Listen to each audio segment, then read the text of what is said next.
Good afternoon, everyone, and welcome to the University of Guam Presidential Lecture Series featuring Dr. Kiyoshi Kurokawa. This is the 18th presentation in the series. My name is Norman Analista, and I'm the Director for Development and Alumni Affairs. And before we begin tonight's presentation, I would like to acknowledge the presence of our distinguished guests in our audience. Please join me in welcoming the 10th President of the University of Guam, Dr. Robert Underwood, and his wife, Dr. Marissa Britannia Underwood. Dr. John Peterson, Assistant Vice President, Graduate Studies Sponsored Programs and Research.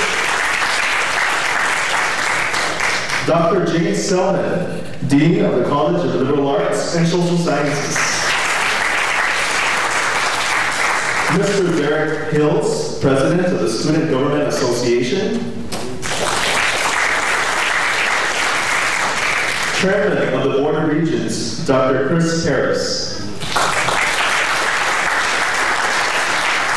Regent Gillette Leon Guerrero. And we also want to recognize a special guest, Miyata-san, who is the President of Leo Palace, Guam.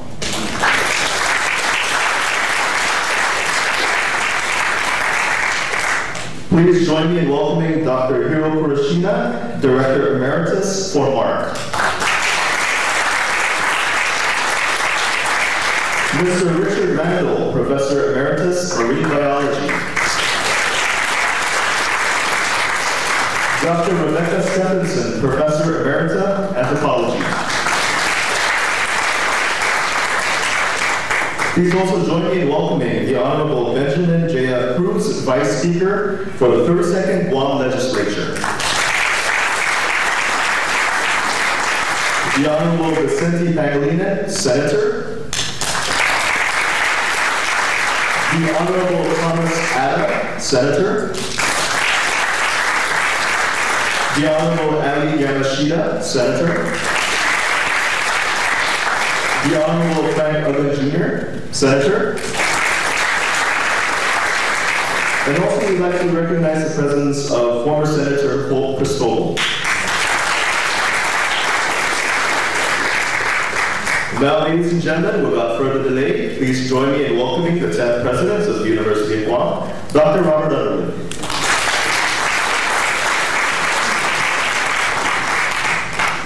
Buenas, Janhapade. You can say either one. Well, it's a great honor and privilege to continue on with this presidential lecture series, and it's a particularly great honor to introduce tonight's guest, Dr. Kiyoshi Kurokawa, who has been identified as one of the 100 top thinkers in the world by Foreign Policy magazine. Now, I thought about that a little bit, and I thought, geez, what does it take to be a big thinker? And well, we're all going to find out this evening. First, you have to be a thinker. And I think Dr. Kurokawa will provide ample evidence of that. But more importantly, you have to be a doer. And you have to be a thinker and a doer that matters. And you have to be able to communicate very complex concepts in ways that are understood by general audiences. Now, Dr. Kurokawa, I had the pleasure of seeing him give a presentation at the Pacific Science Congress in Kuala Lumpur a couple of years ago, and I was very impressed by his presentation as he tried to draw together some very complex phenomena, some related to demographics, some related to the environment, some related to climate change, and related to health. And he tried to, in a way, sound an alarm, but he tried to do it in a very compelling way, and more importantly, in a very empowering way. And after that, I was going through the airport in Narita earlier this year, and I saw his picture again on the cover of a magazine in Japan, and so I instantly recognized. I read up on him again. He's not only had been a professor of medicine in many schools like UCLA and University of Tokyo, but also the dean of the School of Medicine at Todai University. He's also been a science advisor to 2 Japanese prime ministers, and in his most recent and prominent role, he was head of the independent study by the Japanese Parliament, the Diet, on the issues surrounding the Fukushima nuclear disaster. So having a country and an institution place that level of confidence in him is enormous responsibility. But he also violates the mold. You know, his motto is stick out like a nail. And he's warned Japanese society about, and this is very tough to do, you know, about the dangers of being conformist, the dangers of groupthink. And so he brings to our audience a rich perspective on that. He wants to be the burr in the saddle. He wants to be the thorn in your side. He wants to be the nail that sticks out. And most importantly, he wants to address you this evening. So, without further ado, let me present to you Dr. Kurokawa. Welcome.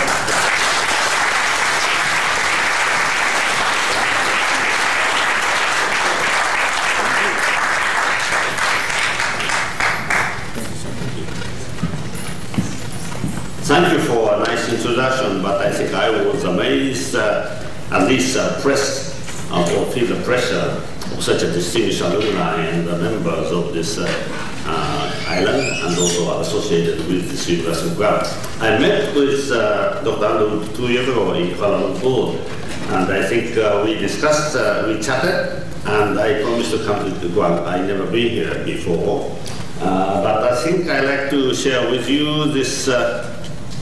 Really, we are facing the big challenge which we never expect to happen in this way. So let's see these figures. You have seen many times, and you know the reality. These are the issue, but it's very difficult to execute anything, but that's a reality. And this is the reality of the world too. I think you are exposed to such a fact of this world. But somehow, I think this is one of the major global issues. And these are the issues you may be very familiar with. This is 9/11, which is the first year of this century, which happened to be my first birthday in the new century, and see what happened after that. And these are some of the reality of the world you may see on TV, and also some graphics. And you also see this kind of gentlemen and some ladies who make a big change in the world we live.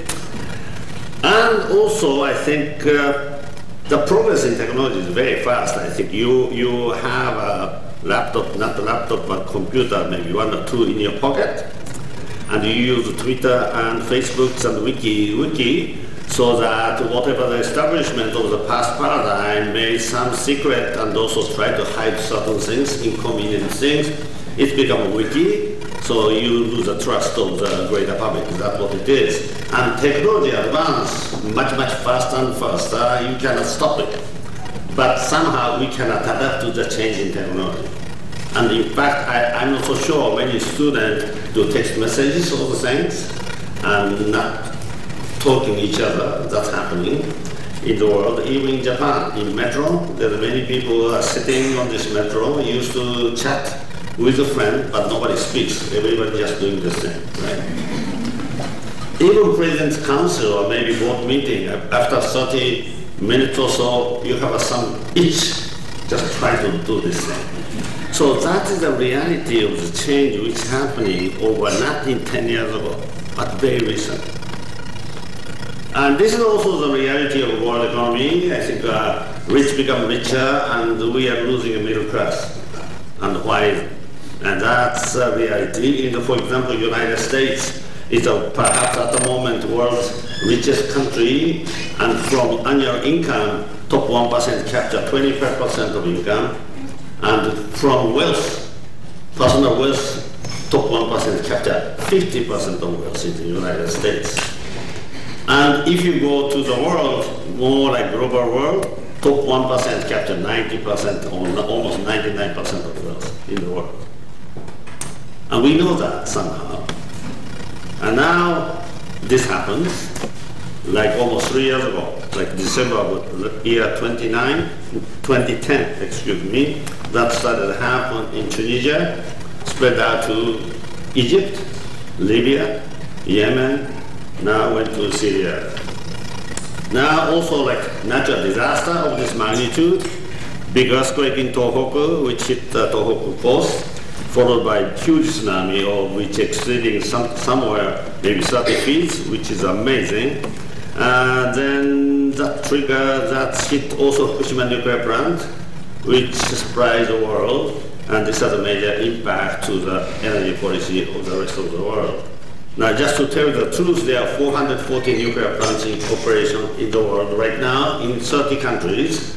But this happens, although this was triggered by a huge tsunami and perhaps earthquake in part, but this gave a big impact to the rest of the world because this happened in Japan. Because Japan is the number 3 economy, but also Japan is recognized as a nation excel in what? Animation? Manga?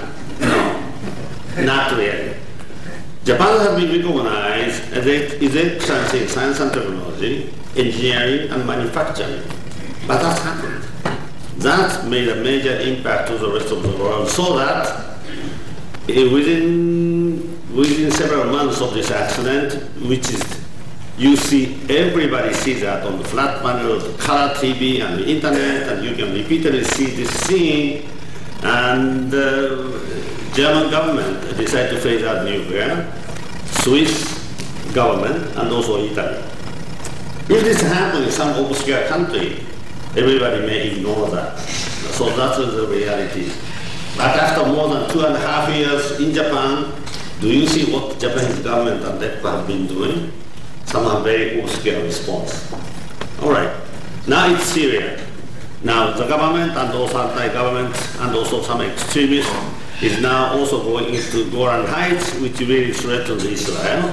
And when President Obama made some statements about a month ago, they may have to take some actions.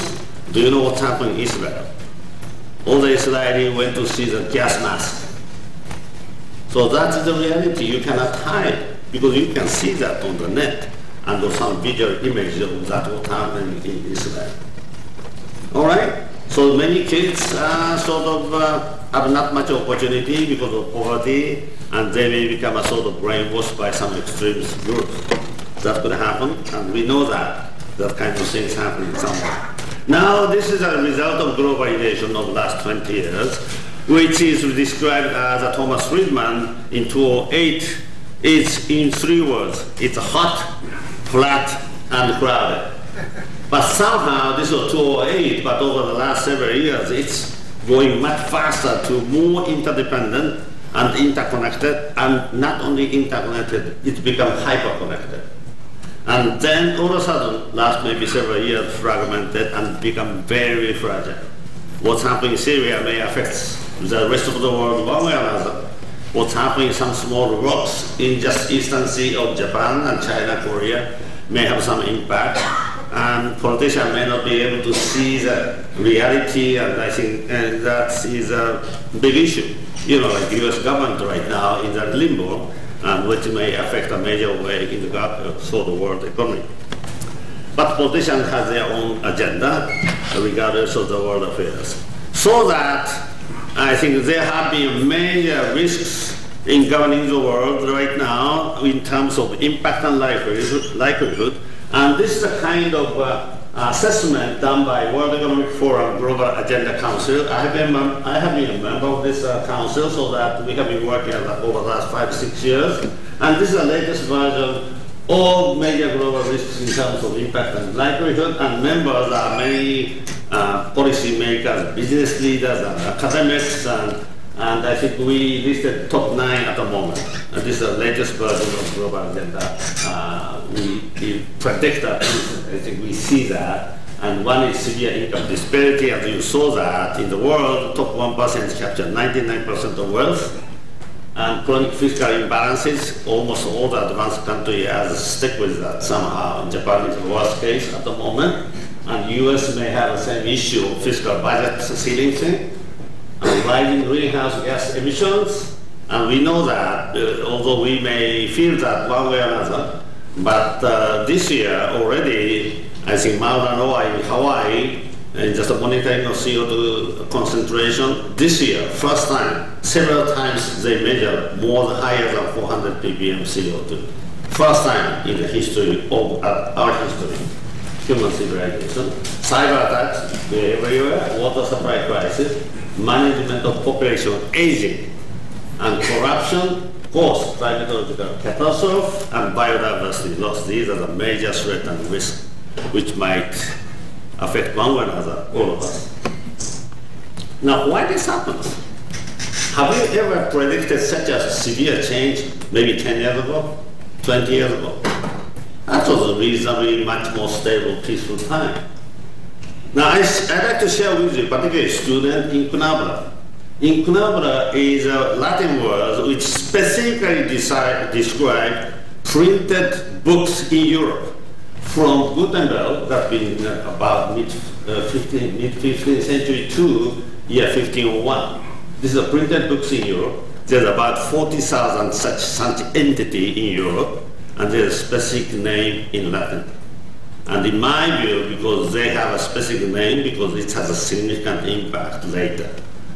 Because this Gutenberg first printed thing was maybe 39 lines of Bible. Because around that time, Europe was governed by churches, dark ages of Europe. And churches teach you the teaching of Jesus Christ, and they follow, and even kings cannot fight with these churches. But Gutenberg tried to disseminate these printed books, which is limited within the churches, so that few more people outside of the church could read this teaching of the Bible. That was a good intention, but what happened 100 years ago, 100 years later, is a religious revolution. Martin Luther, John Calvin, because that is the human nature. When they have access to certain writings, and they start asking a question, what is the truth? Why this certain people have authority? So dissemination of this information makes wider sector of people to think and question the authority. So Gutenberg. So this is relevant at the moment because we have a connected world through internet. Now these global risks and changing paradigm can really boil down to two factors, in my view. One is rapid explosion of human population, which is shown on the lower panel on this red line. Red line in human population around 2,000 years ago, when Jesus Christ was born, is estimated to be around 200 to 300 million in the entire world. And once you're born, you want to live longer, you want to be healthy, and you like your children to live at least healthy life. But around that time, even Roman Empire, 1 out of 5 children survived beyond the age of 5, right? Because of malnutrition and some sort of categorical disease which we did not know anything about it, infectious disease and viral infection. So I think many knowledge has been accumulated, disseminated, shared by the family and community, and it took 1,500 years to double this population. Around the time of Da Vinci, Last Supper, year 15, about 500 years ago, the world population reached about 500 million. So it took 1,500 years to double this population. We didn't know much about it. That was the time when Gutenberg started printing things. So the knowledge go beyond perhaps sort of small community and family, and that really helped the Western sort of renaissance to spread out. And that printing technologies will really help Renaissance and science revolution and also religious revolution, because that go beyond the community, the printing, the knowledge transfer. And then medical progress and all the things happened in 1900 years, that means 100 years of the turn of the last century, from 19th to 20th century, world population reached 1.6 billion. But over the last 100 years, it's reached to like 4 times, 6.4 billion. Over the last 10 years, increased further to like go beyond now 7 billion. All right? So like 100 years ago, only 1.6 billion. But last 100 years, that's 4 times larger human population. Too much crowded. Everybody needs energy, food to eat, water, living space. Too crowded. Natural resources cannot afford and support this human population. And this is, of course, due to the so-called progress in science and technology. Vaccination, many discovery, DNA, WHO, all the things. And we have a lot of benefit from this vaccination. We don't see the polio in many countries. In fact, when I became a medical doctor some time ago, I was very much afraid to contact poliomyelitis. So that's a reality. And Sabin and Salk vaccine came, so everybody get it, so we don't need to be afraid of this polio, but certain countries still now has a threat of polio because they are not vaccinated. So many humans, and we live much longer. 100 years ago in the US and the UK, average life expectancy was 45. Now we are talking about 80, right? So we live longer. Only good sign is this vertical bar, which suggesting that population increments is coming down gradually. Better education for girls and also contraception, so that net increase is coming down, which is a good sign. But human population explosion, that is one thing. Second is the connectivity. In fact, up to 20 years ago, we are in the paradigm of Cold War. North and East and West are just confrontation. Some rogue person to be eliminated somewhere, which is in the dark, and many spies and 007, 007, all the things. That's happened, but 1991, Russia, Soviet Union, that Cold War ended. Soviet Union disappeared, 1991. But from 1980s, we have access and using this laptop and tabletop computers, but was not connected. But 1991, perhaps you know that HTTP, www came into the marketplace. All of a sudden, we begin connected, and technology advanced, a lot of packets, and also figures, and photos, and many digital images, it comes through you, very easy.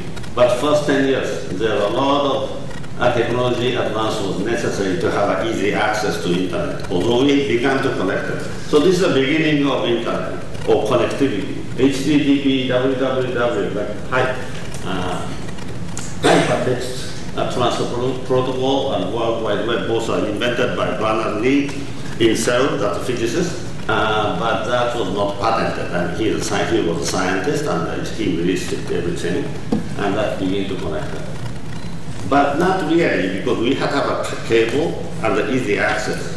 And over the last 10 years, it's beginning to happen, much easier connectivity. Before that, we are talking about Control A, Control C, and just only geek can use that. And most of the time we use was word processor and Excel. So that started to happen, but much easier access became available with just a touch panel. And that started with the iPhone. Do you know when iPhone came into the marketplace? That was 2007, only 6 years ago. And every day, about 3 million to 3 to 4 million mobile phones are sold worldwide. And now 60 to 70% are touch panel. Much easier for anybody to access to internet. Now every one of you use perhaps iPad and makes much easier access to many functions. Do you know when this came into the marketplace? Only 3 years ago. But during these 3 years, our behavior is changing very rapidly. So are business model too. And New York Times may go online very soon. So that's a rapidity of this progress in science.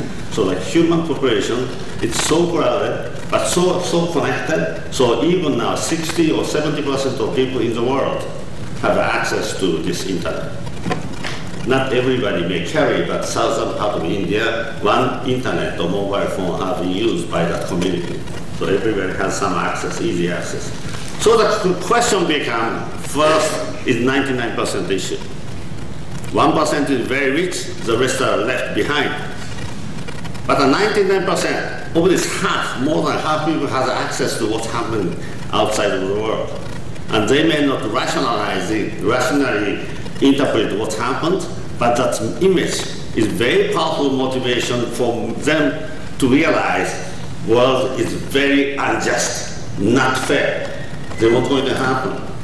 That may trigger like Arab Spring and many other things. So 99% is a major issue.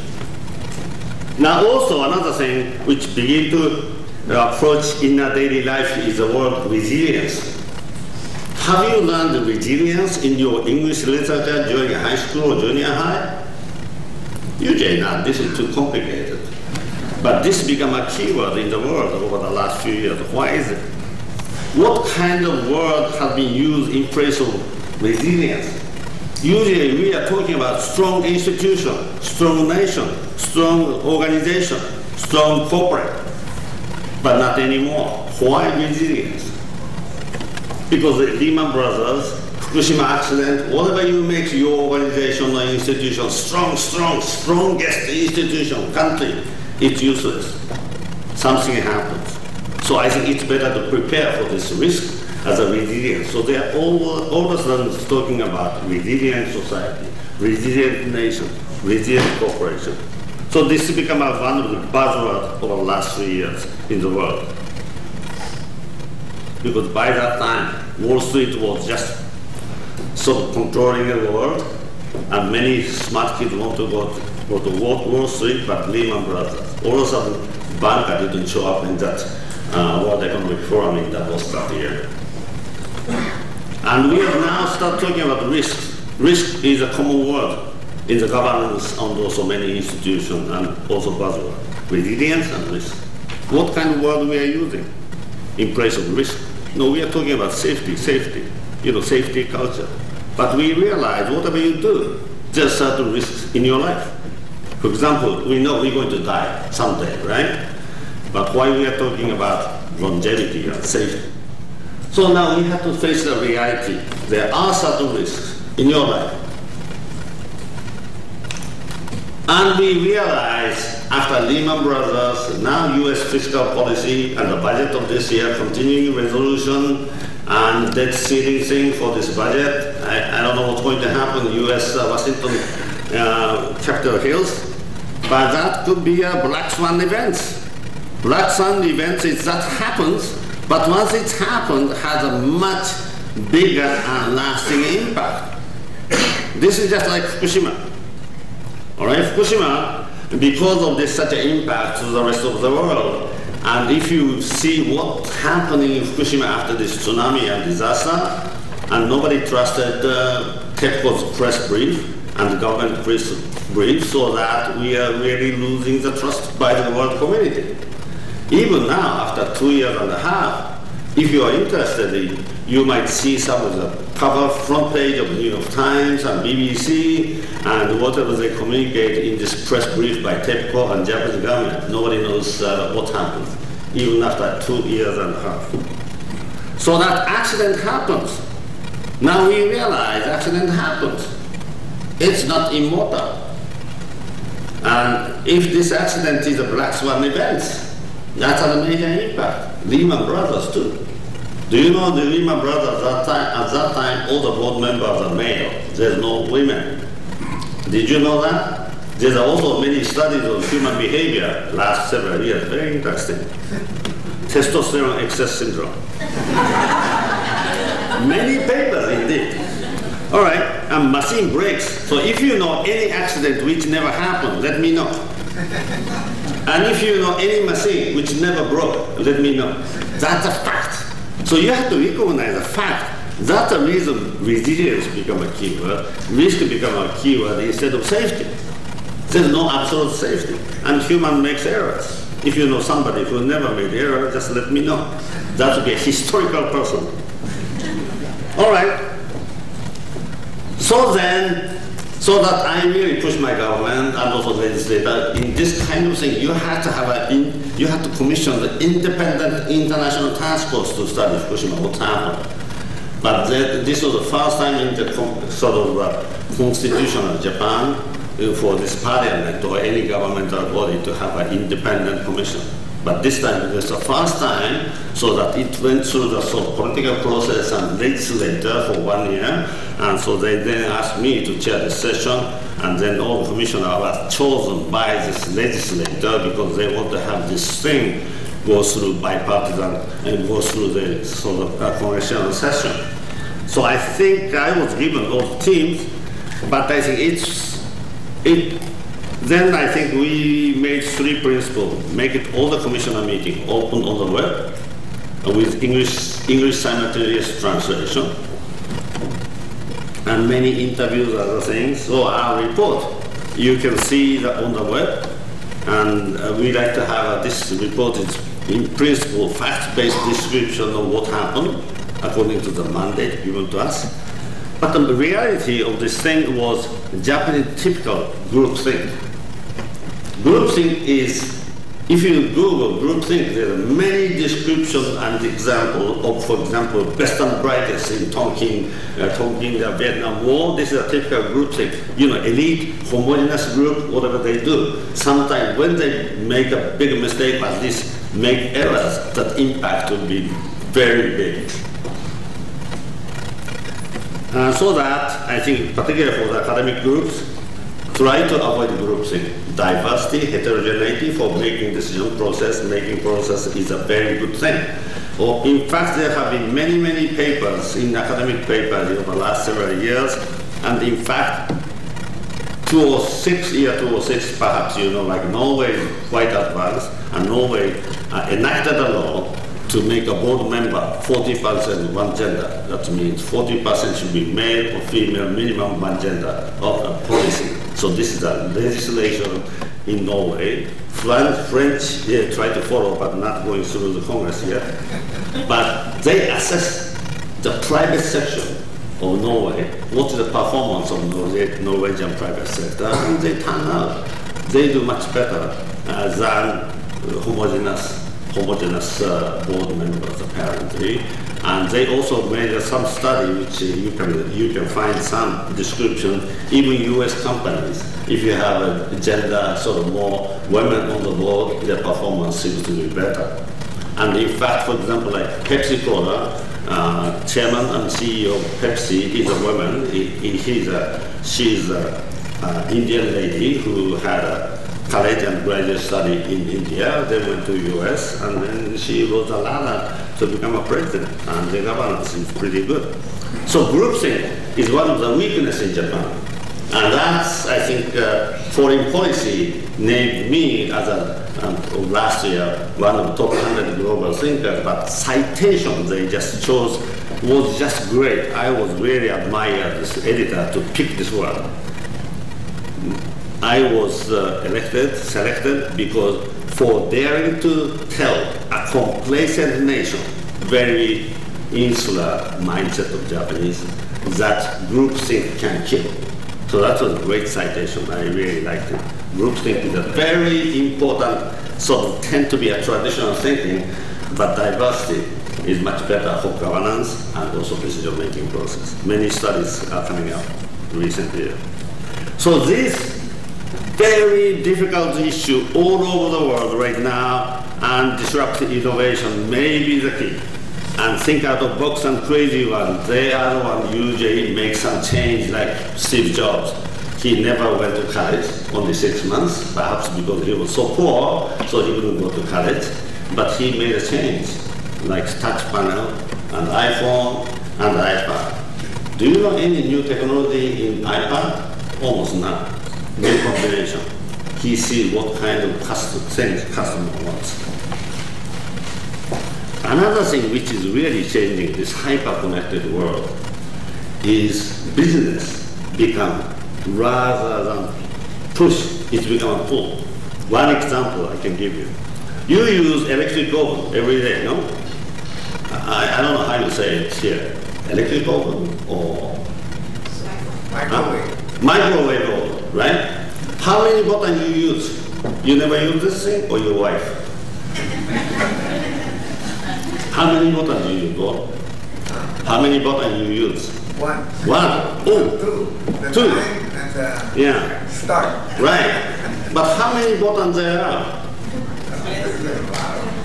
So why they make such a thing? They are stupid.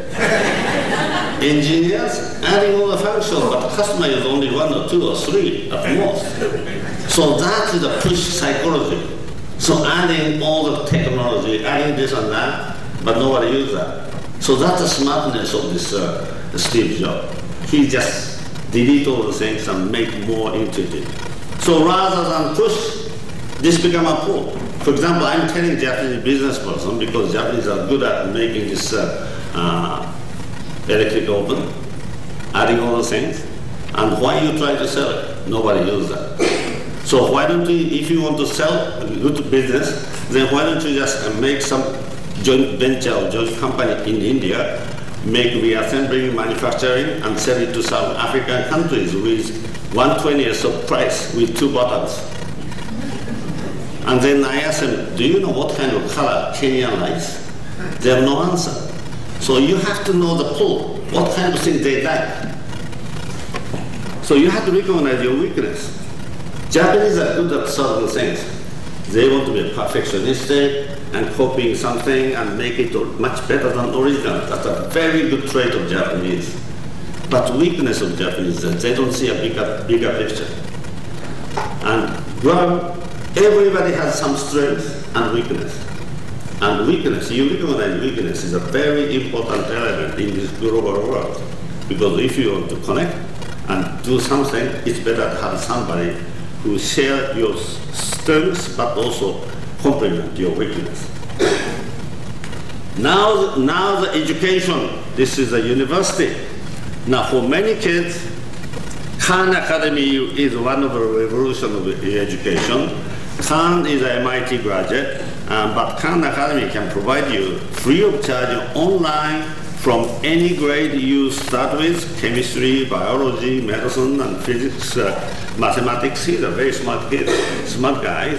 And apparently when he was school children, he always asked teachers, why? So he was considered very crazy, but he wanted to know the principle. So he just created his own sort of online, free of charge, and you have access to Khan Academy.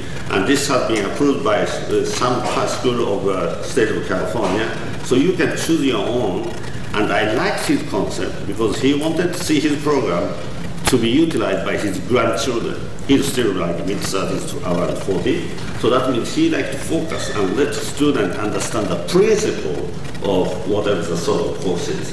Not a fairy. Once you understand the principle, it's much easier for you to edit and modify and courses. So Khan Academy is one of the major progress and one of the major breakthroughs in this educational process, which is free of charge, online, you can study on your pace. And many, I think in fact he gave a talk at TED, I think you know TED thing. Also you can see that in year 2011, he showed a TED speech. That was very nice. Another revolution is massive online, open online courses. Perhaps you know Coursera, edX, even Harvard and MIT joined this thing. So many faculties give your class once a week thing, free of charge. And you can register and you can drop out and you can finish the entire course and you get a certificate. So this is one of the revolution of the higher education. And in fact, I was invited to give a welcoming speech at the University of Tokyo this April, and to a new freshman class. They bring it because this is one of the most important celebration for the step for Japanese university system. Once you pass it, you automatically go through it somehow. But at least this is the most competitive school, so I was invited as a guest to address this student, and this is a revolution. And University of Tokyo, 2 professors participated in this course, just 2. So I'm going to try to push it. because students can compare who is a good sort of giving good series of lectures. And in fact, in this once you this massive MOOC, you approach it, and then there may be also Spanish course and Spanish also like French, because I think that's become an open source for everybody. So students can compare who is giving a best lecture. That's a threat to the faculty, of course. So you have to push faculty. Why don't you join this thing? But it takes time, but this is one of the great change maker for this education. And in fact, one of the Mongolian students, age 15, have such a great score, perfect score at MIT, chemical engineering. MIT invited him, and he was accepted to MIT. He just started MIT with all the scholarship. He's only 16 years old, but they found he's a genius. So this is also like kind of talent search. But I think that is a really changing and threat to the many sort of professors. But I think this is an opportunity for you if you want to study something with top rate, because I know there are many top rate professors here, but you can compare this too.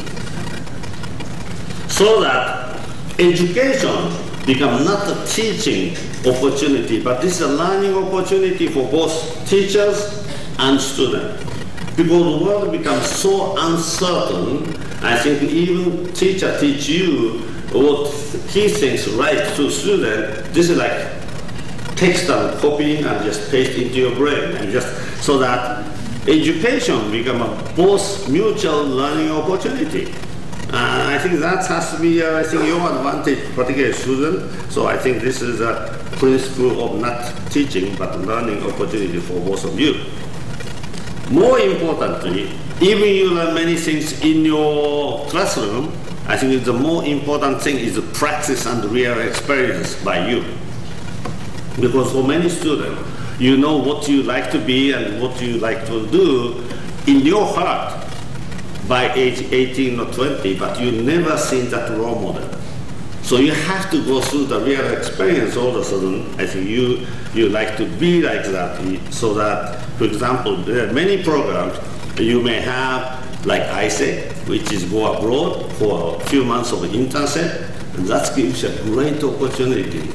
And real world, you're more likely to find some major issue you like to pursue by yourself, because you never see such a thing in the island world, so you might go abroad. I'm really pushing Japanese youth to go abroad during summer and winter, whatever the vacation or recess, try to go abroad. And that experience is unique to you, and you remain connected with such a partner, your friend, in the rest of the world. So practice and experience is a very important, not only by digital education, but the real world. And through this experience, you begin to recognize your strengths, but also your weakness. So the partnering with sharing the same mission, sense of mission, but to better partnership and collaboration for common goals, because we know every one of you have a certain sense which makes the world a better place. In fact, this rapid change in the world affairs may be due to the big change since we enjoyed since Industrial Revolution. This is 1,000 years of GDP per capita of a country normalized by that of the world, which is this is sort of database, is 1.0 from Japan to US and UK and Germany to China, India, because everybody has not such much wealth 1,000 years ago, and one bump in Italy in mid-15th century and 16th century, perhaps maybe Genoa, Florence, and Venice at that time, because they are not sort of monarchy or kingdom. But I think since Industrial Revolution, this yellow line of this UK really created an added value for you to spend your money. Followed by US, because 1,000 years ago, no US obviously, and Japan and Germany, that's 100 years. Over the last 100 years, become more industrialized, added value, and that's the economy, I think, driving the wealth. But now all the advanced countries are using the any growth pattern, because manufacturing goes to the low-labor country, and that much become easier. So it's a sort of changing transition from all the norms our society and governance and cities and business from industrial revolution to hyper-connected different world. When internet came into the world, like 1991, World Wide Web, what kind of new business emerged? Yahoo, eBay, Amazon, many new business came, many have just disappeared, many winners remain. They are all founded around 1993 and 1994. These crazy people, so this is a great opportunity for them. For example, automobile. I don't know how many automobiles you have in the population, but if in Japan, USA, Britain, France, Germany, average number of automobiles per population is 0.4 to 0.5. So that's a saturation. In the United States, last year, new cars sold, 14 million new cars sold in the United States with a population of 300 million. That means it's saturated already.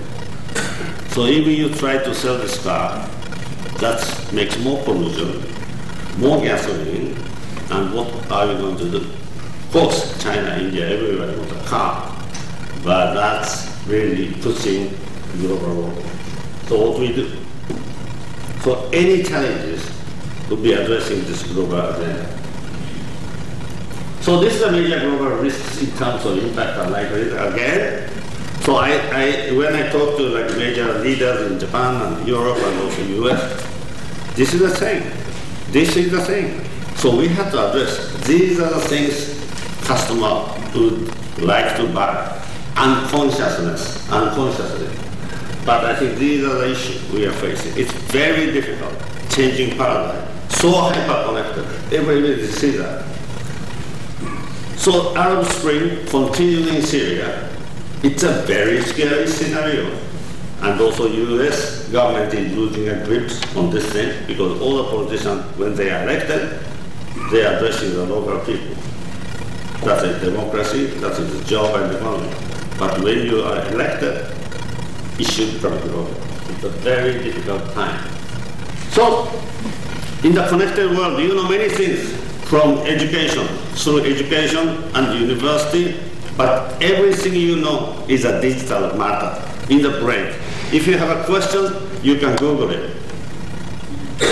But the real value which makes you different is your real experience. That means you become wiser and wiser. But unfortunately, Dr. Underwood, very wise man, but this wisdom has to be earned. So he became a very wise man through experience, but everybody has to die. How to inherit this wisdom with human? That is the challenge we face. Digital knowledge is in essence digitalizable. So you can Google it, you can find it, even you can ask supercomputer Watson, and then just give you an answer. But wisdom has to be earned.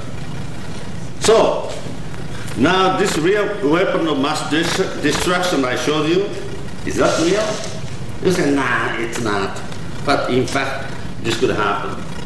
Remember, accident happens. Even you don't want to see that. Machine breaks, human errs. That is the principle we have to inherit. To recognize that, you have to become a bit wiser. So thank you. And if you know my message, just Google me. That's type my name and Google. And you can see many messages from me. Thank you very much.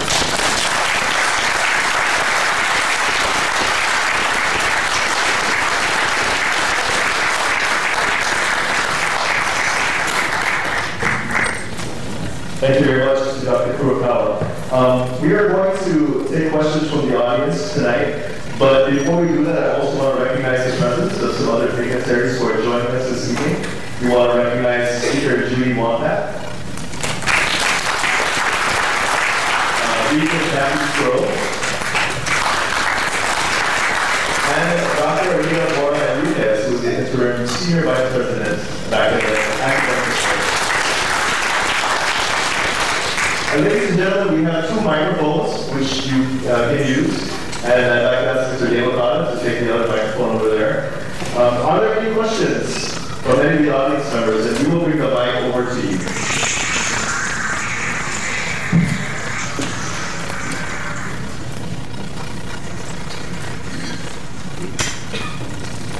Thank you, very nice speech. I have one quick question. To overcome groupthink, you have to come up with ideas that people do not like. Mm-hmm. Is there a penalty for actually speaking out and coming up with ideas that other people do not want to hear? Can you do that here? No, that's very difficult, particularly big organization, and this organization is bigger, and that's exactly what Jack Welch is really pushing. Because if you read his book, you know, he's one of the best sort of manager or CEO of this big company, GE. But he made a comment. It's very important to raise your voice when you think different, but it's very difficult to do. So you have to do it, and you have to create an environment to make every person to speak up different opinion, because that makes you think a bit different and make more likely to have a sort of correct decision. But because of globalization, that's the reason the diversity, like gender equality and diversity, is a very important element to any decision-making process in corporate or government. As this data shows, it's true. And also, which is lacking, that's the culture which is very much lacking in Japan, in my opinion. Thank you. Here, any other questions? Senator? Thank you. I'm afraid my question is going to show I'm one of the top 1 billion thinkers in the world. You talk about the concentration of wealth in the top 1%, and in the United States, it's of the top 10% of the top 1%. Yeah. They control that. This morning I was listening to CNN, and they were saying that the concentration of power into this groupthink mentality almost in the United States is because of gerrymandering. Right. And the concentration of putting safe districts in which the same kind of people get reelected to reflect their constituency. What would your advice be to how do we separate that in our political process to bring more equity and fairness into the political process? I don't know what we're going to do about the economic realities, but on the political process, that's something that people can control. What would your advice be? Well, I don't know. In fact, as a groupthink, or at least majority capture type of thing, which happened in Fukushima accident in Japan, is also happening elsewhere in the world. For example, one is Wall Street. I think just we cannot control this money makes more money, and not growing at the worldwide. So how do you do that?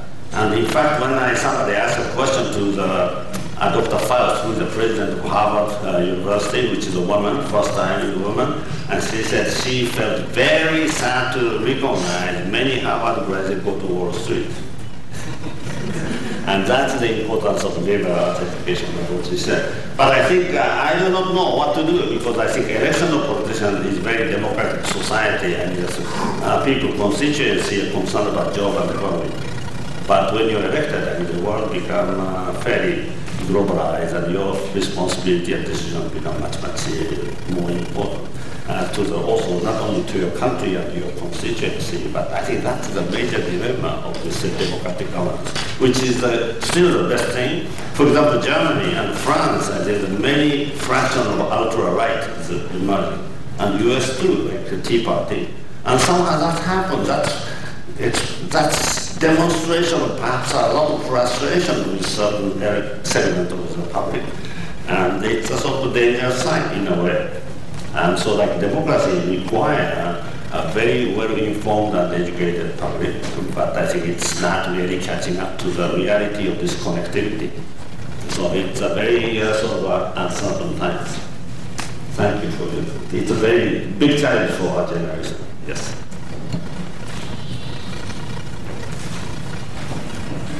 Yeah, my name is Greg.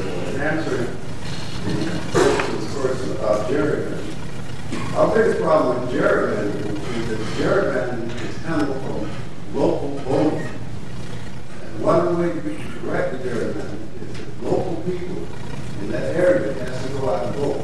Right. In America, our local voting, people stay at home. They don't go out. Right. So if you want to try to correct gerrymandering, you need to use the power to vote. Get out in your local area and vote. Right. There's no, I have no answer to that, but at least I'm addressing after Fukushima accident is that you have to build a functioning democracy. And I think when I talk to young people, because future really lies in the youth. And I think in Japan, it's about a bit of that reality is, in the US, for example, two major lobbying groups. One is American Association of Retired Persons, right? And it's very difficult to just try to cut some of the benefits they receive. And another very strong lobbying group in the US is National Rifle Association, right? And so it's a very difficult process. I don't know how to say it, but in Japan, I'm telling my student and also Japanese audience is last lower house election, which LDP has a majority, which is okay, everything is doing okay, I think. But 50% of votes, 51% of votes at that election was done by 65 or older. And those who are 20s, like less than 30 years old, count only 7.9%. So I told them, government surveys and who voting how much, and they know it. So the future lies in the youth, that you have to go to elect.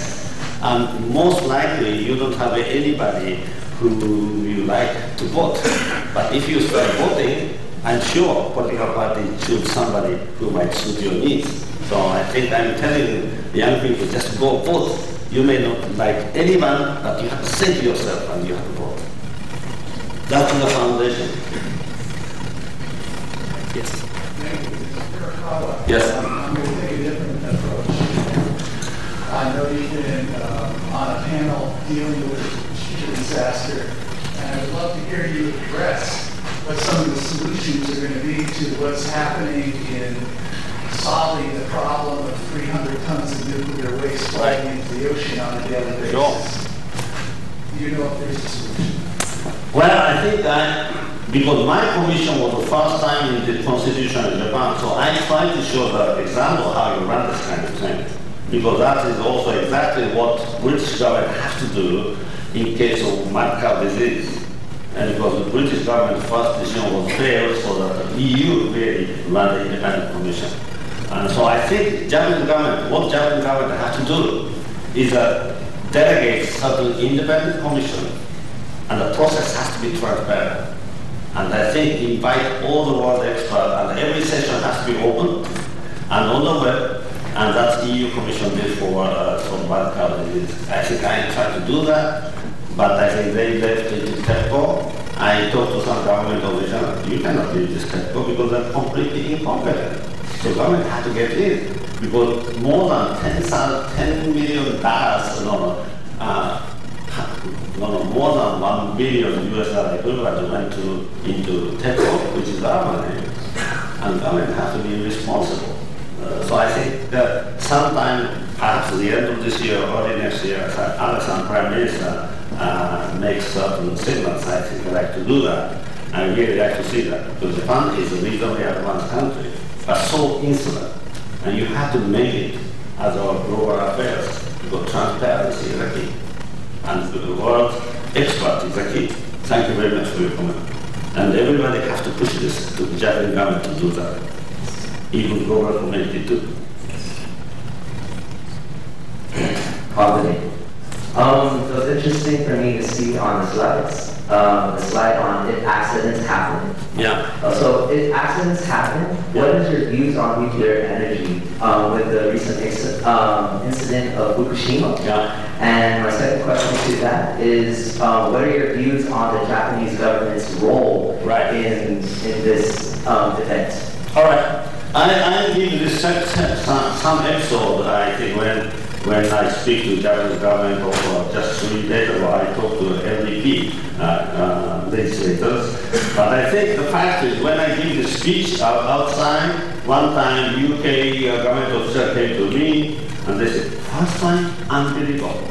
So I made this comment to the Japanese people. They may not understand what that means, right? So this is the first time. That was a big surprise to UK.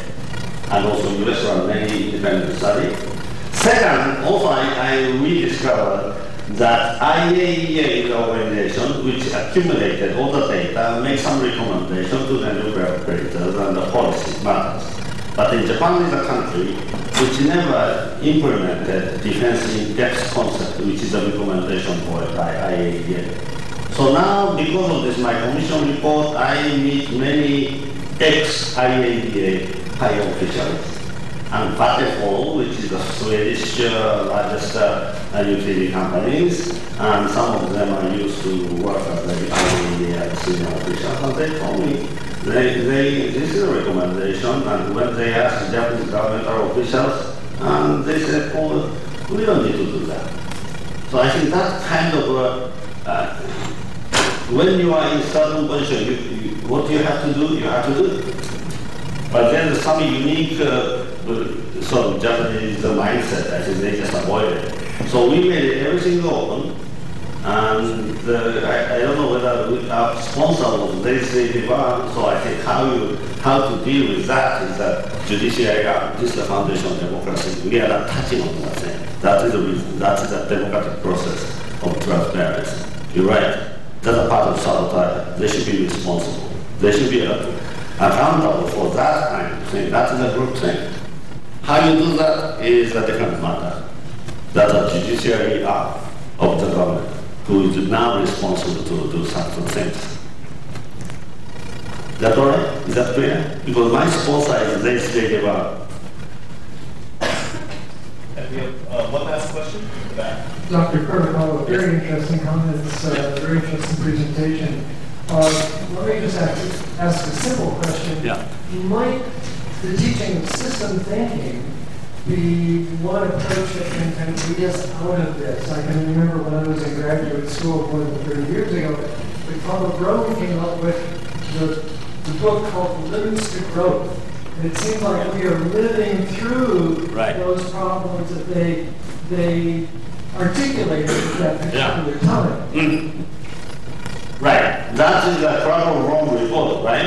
You mentioned it's 1972, and also mid-1960s, I think, Rachel Carstens, right, and with environmental issues. And also, like Brundtland report in 1987 by UN Commission was sustainability. And all things have been happening. And we could not make any effective measure to do that. IPPC is the same thing. This is a very big political issue. But when this comes down to the bottom line of democracy, people are just concerned about economy and job. So that is a very much strong political will. And it has been very difficult in Kyoto Protocol and Copenhagen, and you see that. So I don't know what to say. That may be a collective human stupidity, perhaps. But the major thing is just the population explosion is a major thing. And I think it's going to, it has to change. That's the reason I mentioned Mauna Loa CO2 that exceeded 400 ppm, first time in the history of mankind this year, several times. So it's getting worse, no question. So what to do? So young people have to raise your voice, one way or another. Go to the voting thing. All right, that concludes our question and answer portion for Dr. Kurokawa. At this point in time, we would like to invite Dr. Akula to deliver a special presentation to Dr. Kurokawa.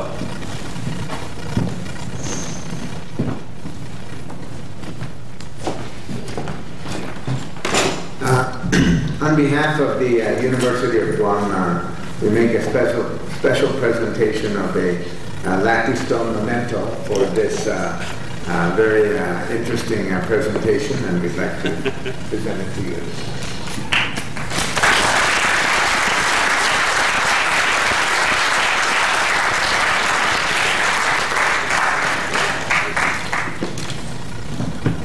Thank you so much, Dr. Kurokawa. I'd also would like to announce that, you know, for those students and faculty members, he's available at 9:30 tomorrow over at the multi-purpose room.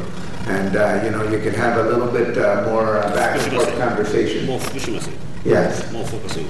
A little bit more focused. And so we want to make that opportunity available. I want to thank him again for this opportunity to hear some of the big ideas, and have a good evening. Thank you.